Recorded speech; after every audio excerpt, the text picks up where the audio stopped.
Hey guys, this is Stormbox. What's up, guys? Jaquan here. So today, yesterday, it was the Banlist drop for Lorcana. Yes, sir. Is the first ever ban list that has ever been made by And Ravensburger. people are crying all over. Boo-hoo. Shouldn't have gone your foils. Whoops. But I think it's fine. Okay, coming from Yu-Gi-Oh, bans are super normal. Yeah, absolutely. In every card game, like, there's bans, there's rotation. There's It's ways funny, to because, stabilize the game. It's funny because, when Magic players got their cards banned on Commander, they were flipping out. Yeah, I remember that. Flipping It out. was crazy. But that's because it was a card made specifically for Commander. Was it? That they banned, yes. What did they do? It was the Jeweled Lotus. Was it? I thought it was something else. It was like another card that was like an old card that was like $200. I can't remember. And then they hit that. And the Mana Crypt. Yeah, Mana Crypt. Yeah, that was it. It was like, Yeah. they hit that. I'm like, and they start crying, but I'm like, but my Dark Harm Dragons are $300, and they got nerfed down. I'm like, luckily for us, like Hiram and the Fortisphere code foils, they aren't super expensive. Hiram's like what, $30? So Yeah. They banned Hiram, they banned Fortisphere. They gave us the card logic. We'll give you the TLDR version of this. Yeah. What are your thoughts on this? I think it's like, whatever. I'm personally fine with it. I'm Like, okay honestly, with it. like I don't play Hiram in my blue deck. Like, I have dabbled in Sapphire decks in the past, but like playing against Sapphire decks, Hiram is just so broken as a top deck, right? It's a pot of greed. Would you think it was gonna be okay? The thing that made it crazy was that you get the draw on play. So when you go to your curve, turn 3, you drop Hiram, you ditch the Popsicle, you immediately draw 2 cards. Yeah. But the later part of the game is also crazy when you start reloading Popsicles with Tamatoa, Right. redrop them. And you can combo it with okay. like Fishbone Quill as well, and Azurite Sea, right on curve. You're just playing a Fortisphere or Popsicle, and then again questing with Hiram, draw drawing 2 more cards. So this right? is a pot of greed that keeps on potting. Pretty much. Like, people could argue just like, oh, the rabbits in the balance package is like equally the same, but it's like they're very expensive to play, and they're not also one drop. And it's also You're not ramping, inkable. and they're not inkable. They're right? not inkable. And you're drawing 1 card at a time, right? Yeah, this one is like, you've committed the 4 cost. Yeah. I'll draw as many cards as I can. It's very different. And it's 1/6. So, and personally, I play Bend to the Will, Right. so like now you can't recover, so you're guaranteed dead after Yes, this. So I tested with that deck as well, like last set, and it just, like, I was playing a Ruby Sapphire player, and I got him down to 0 cards, and he would top deck his way back into winning the game. Popsicle. Well, all it takes is a Hiram into a Vision, into a Popsicle, into so it just is ridiculous. So there's also been the why don't they hit Popsicle instead? Well, that actually was addressed. Right. That was addressed by Steve Warner. So I think it was like the Lorcana Discord, Team Lorcana, like, oh, we decided to ban Hiram because Hiram was, basically an unchallengeable card. When it comes to it doing its combo, you can't stop it because Lorcana doesn't have any traction. Turn 3. Turn 3. So it's too fast. It's a great recovery card. You can top deck into it later. They just said that, it's just that it's not very fun because it generated too much card advantage. And essentially, in those 2 turns, it's 4 cards. Yeah, exactly. But you don't have Brawl to deal with it, or you have to Brawl to something else. Right. Oh, now it gets to quest. And as a 1/6, like, how do you get rid of that? Exactly. 1/6. Like, not like the only thing that can ram into it for one shot is Maui. Pretty much. For as like a quick shot, one shot. But by then it's too late. Hiram would have drawn 4 cards. 4 cards because that's like a complete turn shift. Right. And the other one is the I think they talked about Fortisphere. A lot of people were kind of confused about this. They're like, why Fortisphere? It's like another Popsicle. Like, oh, we might as well just ban Popsicle then. So they did address they thought about hitting Popsicle as well, but this is TLDR. They said that it's not within those particular colors, the core theory of how they should be played. Sapphire is supposed to be item centric, right? Yeah. And Steel is more, I think, damage centric. Yeah, and so they don't want the draw card inside there. Yeah. And I think Blue Steel was also getting out of control because they were really pushing like the item play. And I think and so that's why they got rid of that and not Popsicle. That was their logic. Because they want them to play Popsicle, and they don't want Steel players to draw cards like this. Right. Because again, whole new world, right? Again, there's alternatives, right? Which we'll talk about. Okay. So one of the reasons that you said that it was getting out of control, like Sheriff of Nottingham, this card that was from set 5, I have a couple of these. I thought they were The kind of foils like recently went up, like they skyrocketed in price. It was insane. How much? How much is it? $8, $6. That's a lot. Yeah, Considering for it a was rare, that was like $1. Not even a right? dollar, right? Yeah. So since it wasn't even a dollar and it re-spiked up, but you can see like, oh, I'll just keep draw, and then I'll play this thing.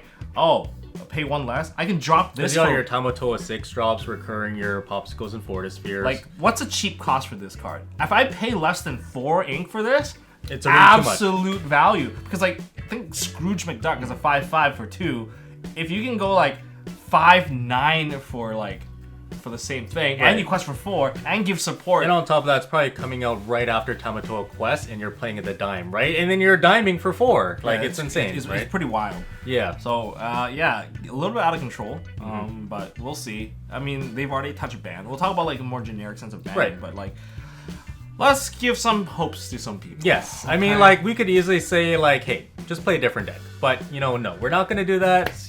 We're going to suggest some other alternatives for you guys. So we got these are some of the cards that are available if you guys want to replace your Hiram. It's Nick Wild. So if you're going to redig your popsicles, it's still a 4-drop. But when you play this, you can return a popsicle. So if you crack a popsicle, get it back to your hand, still play. And again, like you can crack a popsicle without having to actually heal anything, right? You just heal for 0. Yeah. Well, the crazy thing about this is that it's a little bit slower because you have to pay an additional ink to get the draw.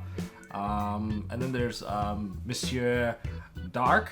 Whenever this card quests, you may banish an item of yours to draw a card. Now this one is cheaper. It's a 1-drop.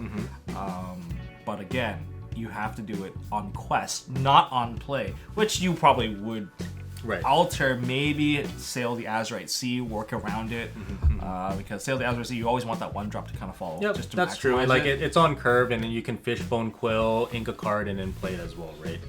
Like, yes, it's not ideal. None of these alternatives are supposed to be as powerful. Yeah, it's definitely not. As Hiram, right? but again, they're alternatives to be a more balanced game, right? Yeah, that's true. Next one is Judy Hopps. What is this? So Judy Hopps is a little bit of a generic item kind of card. So you can banish an item on the field. It can be yours or your opponent's, and that player's item, like who controls it, draws that card. I mean, it's got utility. It's like 3 ink. Like the best part about all these cards, they're all inkable, so you're not like shoving uninkables into the deck. Yeah, and on top of that, it's also a 2-quester, which of course is nothing to scoff at either, right? Like that's right. It's a pretty good card. Like even just throwing it down for nothing. All these cards except for Maurice are basically brawlable. Like it's not yokai. Maurice is kind of in the same deal when you play this character, banish an item, draw a card. So again, this is still sticking within the theme of like I want to play this card, I want to draw cards, and if it's Maurice's machine, chosen character gets like you can also hit a character, and just banish it. Right. So it is like a brawl, right? And on top of that, if you're playing Ruby Sapphire, you're also playing Sapphire Coils, right? Yeah. So then there's also yokai. Yokai is the thing that I tested before in my personal blue steel deck, which was it blue steel? No, it was blue something. Blue green. Blue emerald. Green? Yeah, Sapphire. It was a control deck. It was the Alice control. And the Alice control used yokai. Yokai is a little slower, but if you can keep that yokai alive and you can start questing with it, it starts bouncing. Right, you get to return one of your items and you can play another item for 2 costs less, which means you get to recycle your popsicle, your ink sticks. It's very good. It's crazy when you get multiple yokais on the board. If you can curve into multiple yokais and you have 1 popsicle, that card is just like... And keep in mind, like, Hiram, like, banishes the popsicle and you have to find a way to get that popsicle back. Whereas yokai just keeps recycling the popsicle. It's a free popsicle. It's a free popsicle. And you can also use it so that if you have more ink, you can start playing your bigger items for cheaper. That's true. Because you'll probably pay like workshops, dimes, and then like quills, right? So there's a bunch of other items that you could, essentially play for free. And finally, Maurice's machine. Yeah, which goes hand in hand with Maurice, the unconventional inventor there. So, because essentially if you banish this Maurice's machine, you can add back a popsicle. So it is a little bit like you're gaining 2 more cards, right, in resources. So you can kind of look at it that way, right? You're drawing 1 card from Maurice and then adding a popsicle back from your discard. So that's still 2 cards. So that would be some of the replacements you can have for Hiram. There are no replacements for Fortisphere. Right. I don't think it was the intention was to not have a replacement for the Exactly. Fortisphere. Like there are 2 other 1-drop items like Dale, like shield or something. But again, it's not a card where it replaces itself. It's more of a tech card, right? Yeah, that's like I want to prevent damage. Right. Like right. again, it's sticking with the theme of not damage rather than draw. Like you got your draw card. It's called a whole new world. Yeah, exactly. Still has resist and damage-based effects, right? So that's more on theme. So, but here's the question: what would you prefer? Would you prefer like banning cards, or would you prefer rotation? That's a good question. For me personally, I always, prefer like a ban list. I know, again, like we're biased. I'm coming from Yu-Gi-Oh players are so used to this. Yes, exactly. Like, ban list cards can come back. Cards can come back. If you power creep something and old cards aren't up to par, or maybe old cards are around the same power level, they do come back. But I understand like the reason why a lot of people would be very opposed to this and prefer rotation, because again, eventually you're gonna have it where all the older sets are very like just inaccessible. Inaccessible. You can't find them anywhere. They're expensive, right? And like you see like problems in Yu-Gi-Oh where it's like new cards come out. Now these old cards are very viable, and now they triple in price right out of nowhere. Whereas rotation at least brings a new breath of life right into the game, and there is potential as well for older cards that are really good to be reprinted in different sets. You know what? Just do the One Piece way. Do both banlist and rotation. And that's exactly what I don't want to see. Like that's a double whammy. Like at that point, it just are you gonna quit the game if they do that? No, we're kind of already in too deep. But just don't expect us to have a diversity of decks all the time. I think there's like a possibility. I don't see a problem having both. Okay, if I want a game to survive, like I've watched games die. Like this channel, this current Lorcana channel was built upon Zenonzard. Okay, Zenonzard was too generous to the players, where the game did not sustain itself. So it's actually the worst outcome, where the game fails to sustain itself and ends up. Yeah, we're done. Like, what game did that? Chaotic did that or something? They had big Chaotic, and then there was also Judo as well. Yeah, kind of Duel Masters, right? Like they didn't survive. They didn't survive because the cards, some cards were just far too accessible for people, so people don't actually have to buy product. Remember, if people don't buy product, like the distributors, they don't want to carry your product. When the distributors don't want to carry your product, you're not selling your product, therefore you just have a bunch of cardboard. Like legit, they're just cardboard At the end of the day, like I can see also like as a business standpoint, like cards are not really supposed to be investment pieces. They're supposed to be meant to be collected and played, right? But the collection part automatically means investment. Yeah. Well, I mean, at the end of the day, that's where sealed comes in. That's where enchanteds come in, right? I mean, it's nice that they have something like that, but at the same time, if you don't have a game that makes you buy cards, the game will die. Yeah, I agree. The business has to sustain itself too, right? And if the game's not fun, there's something like number one. If the format is broken to the point that people don't want to play, then people won't buy. But that's where then the game might introduce like alternative formats, right? Like you see like Magic doing it, right? Legacy, right? Modern, Commander, right? And I know that in some cases in the past, people have invented a similar way to play Lorcana in that way of like Commander, right? I do have like hope for Lorcana when it comes to that, because the way that they promote public events or side events at DLCs, you have these formats available. They do have tournaments for them. You just have to sign up. You just have to play for it. Or you can do like first chapter draft. You can do like actual. There's alternatives. Like they do have it, and they do have prize support to go with it. Yeah. Whereas, because you can still win the tickets in those side events, and then again get the exact same get the same stuff. You can still trade it in for the same prize wall. So it's like. It's good in the sense that this is probably the one game that will probably support your alternative formats. I do think that. I agree. Yeah. Lorcana has been one of the more generous games in providing like really good prizing, right? And that's the reason why a lot of people are still sticking around. Fan base. Like Yu-Gi-Oh is like what 25, 27 years now. Magic was like what 30 plus years. Yeah. There is a thing where those games had to build up their fan base, right? Because they had to build it up because they were new. Disney Lorcana, very different because they already had a fan base to begin with. They dropped the game in the middle. I really wish I had more events though, because that's the one thing that's truly holding them back. Right. It's kind of funny because they're addressing these cards while not having events. That's why a lot of people are like, oh, why aren't you giving us time to play with these cards like in actual official events?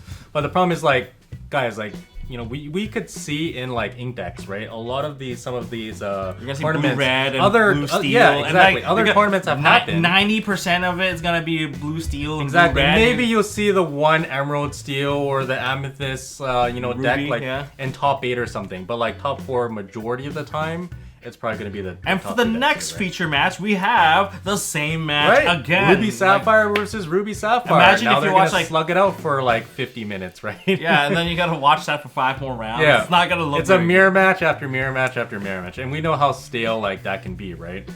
Yeah, I Some agree. people like it because they're like, oh, it's like chess, right? But also the day is just like, but But it's other- not entertaining for people to watch. No, not at all, right? Like We've watched this now because if you've seen like 4 of those matches between masters going at each other, now it's all about hand variants. Right. It's all hand variants. Oh, all that guy hand got a bad variants. hand. Okay, cool. maybe you can be cute and have text in there, but catch people off guard. But a lot of times, catching people off guard is playing other decks, right? But also like you play the risk of like, oh, this is not gonna work against these other Right. decks, and I'm gonna And- draw into these. And if like I put this tech for this deck, but I never got to play against that deck and I play all Right. these other decks, and your deck is kind of a bit more trashy compared to the other ones. Not to only mention not it, the it'll same. be like a very you know, distasteful thing for newer players who are like versing more experienced players playing with the same deck. You're probably gonna lose a lot, right? So when it comes to like ban or rotation, right? Ban rotation. I think rotation is fine as long as there's alternative formats that are truly supported. That way you don't feel like you lost the access to the cards that you've Right. already purchased. Okay, for those of you who are new, like this is your very first card game, all right? For your very first card game, what do you feel about the ban coming in? Maybe you're playing blue. Maybe you love playing Hiram. Hiram was your favorite card. Right. Probably a lot of people in blue deck their favorite card. How do you feel that they took it away now? Because as a Yu-Gi-Oh player, this is nothing new. We experience this every 3 to 4 months. It's a normal thing, guys. It's pretty normal. And you still get to play with the cards. But Yeah. one of the things about bans is that maybe they'll bring stuff back. Hey, who knows? Here's the thing that also intrigues me as well is that they specifically banned 2 cards, but have avoided limiting, semi-limiting, right? Or I mean, there's a card that's already semi-limited. It's Cinderella's Last Slippers. I guess so. You can only play 2 copies, right? True. They might imprint it straight onto the card, which will be essentially a permanent semi-limit, no matter what format it is. It's printed on the That's card. one way. Yeah. I mean, there are certain cards that are unlimited, like beyond 99 copies. Oh yeah, that's true. You know, puppies, right? You can play the puppy deck. Or the what do you call those bots or something in the Microbots. Microbots. Yeah. See, there are certain cards that have full unlimit. Are they gonna do limits straight on cards? Is that gonna be like that's the actual errata? Right. Like, oh, new print errata on card. By that point, it's just like you might as well just make it more. Just make a thematic. list. Yeah. Just make a list. You don't have to reprint all this stuff. It's costing you guys money. It's wasting our money. Right. Ugh. Like for me, I personally don't agree with erratas because like erratas, you always have to find the new copies. And again, like with what they did with Bucky, is like even if they did errata and print those copies, no one wants them. Yeah, the thing is they nerfed it to the ground. Yeah. Like So they, at that point, you might as well just put it in. Bucky had ward before, right? Had ward and it was a 2-drop. 2-drop, and now it's Yeah. like a 3-drop, no 3-drop, ward, no and ward. the last ability needs to be shifted on. Actually Notice you're not shift. doing Yeah. anything. No, it's Like, bad. Bucky got obliterated. Like they could have just put Bucky here. They Yeah, could have just banned they Bucky. could've. And I think it would have been fine. But I think again because the game was still so new and it was the first time they were doing these, they were kind of like testing the waters with this. Is what I find, right? Is that they're just kind of seeing what works, what doesn't. They're like, oh, like because if you actually notice, like they said that the Bucky would be, I think it was like a buy a box promo. But like, how many of our stores actually got the Bucky promo? None of us. That's true. That's Like true. maybe very few in the U.S., right? But none of us that I know in our local community ever got that. So. Yeah, I guess it's kind of true.